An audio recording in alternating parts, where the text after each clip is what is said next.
Good morning. Warm greetings to all the citizens of India. Today I, Amandi, teacher of Lala Arjun Das Memorial DAV Senior Secondary Public School, would like to take an opportunity to deliver a speech on Independence Day. I am sure you will agree to the fact that 15 August hold a special place in our hearts and we eagerly await for this day, don't we?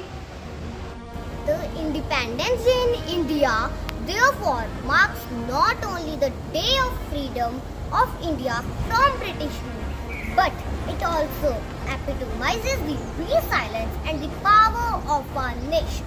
In these 77 years, there has been no looking back as India has only been making a progress so much so that the day will not be far behind when it will become a great superpower.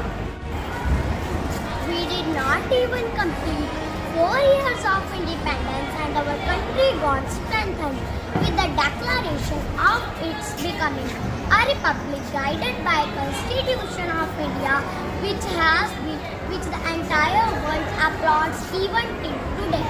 Multicultural as well as multilingual nation and our strength lies in its unity amid diversity. Culture to technology, our country is ranked among the world leading countries and there is no portion of retrieving our stamps. As here we are moving on to get bigger and better. On the Independence Day, we not only recall the sacrifices made by our great freedom fighters, but also remember all our national achievements which encourages us to excel in different walks of life.